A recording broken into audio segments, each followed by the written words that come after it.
कथई सकर अलग भर थारी खंड अब कथई सकर। तो लभी बाबा का प्यार अटूट है, ये हमारे बीच में है, हमारे लिए कम गर्व की बात नहीं। ऐसे महापुरुष बहुत कम पैदा होते हैं और हम सबके बीच में है, इससे बड़ा उत्सव हम सबके लिए कुछ नहीं हो सकती। तो बस एक लास्ट भजन गाऊंगा, उसके बाद आप सबका वही चीजें जो आप चाहते हैं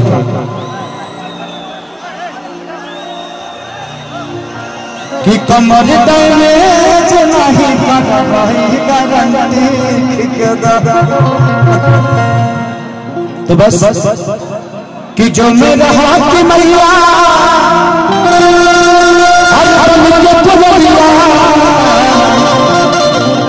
कि जो मेरा हाथ मैया अरे बन के गुजरिया तो उठाती मैया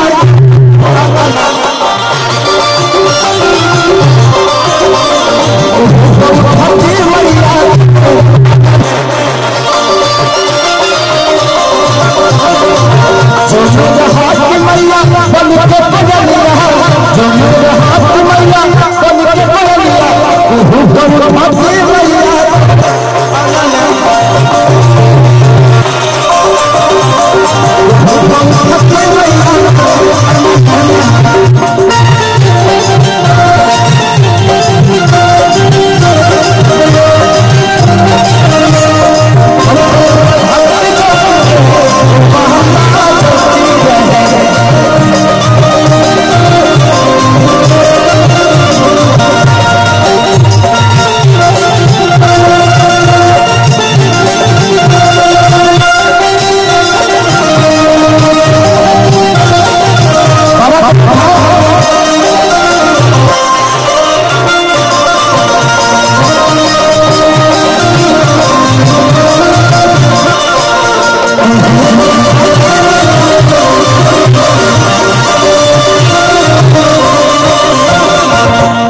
आज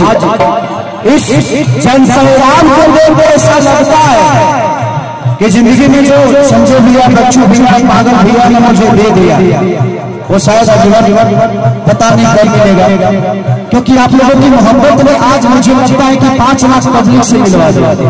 जब मैं आ रहा था तो पूरा रोड जाम था, यहाँ आने के बाद कैसे कैसे आप लोग यहाँ, लेकिन उससे बड़ी बात आपकी व्यवस्था बड़ी प्यारी है, यहाँ के प्रशासन बड़ी प्यारे हैं, यहाँ के हमारे बाउंसर बड़े प्यारे हैं। वो अलग बात है कि लोग अपना वीडियो बना रहे हैं अपना काम धंधा छोड़ के।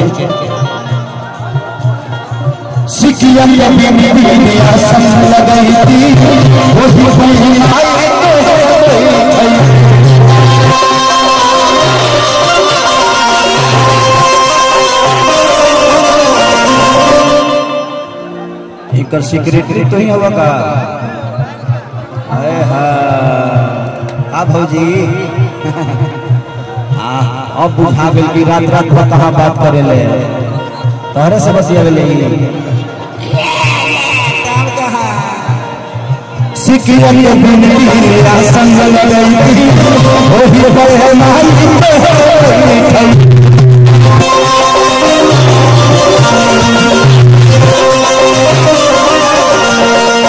कि जो मेरे हाथ मैया तो हर चलिया, कि जो मेरे हाथ मैया अरे तो हर चलिया तो क्षमा उठाती मैया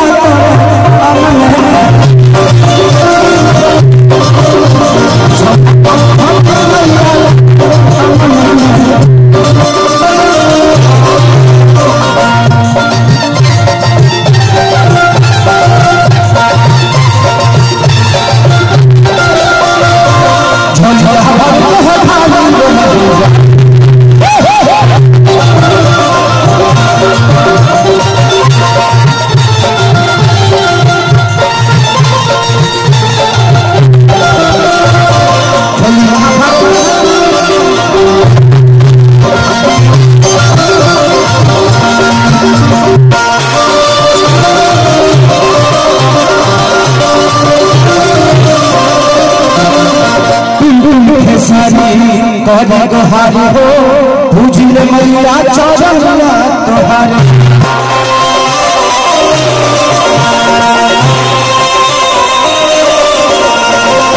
गुनगुन सारी करेले गोहार हो पूजिले मैया चरनिया तोहारे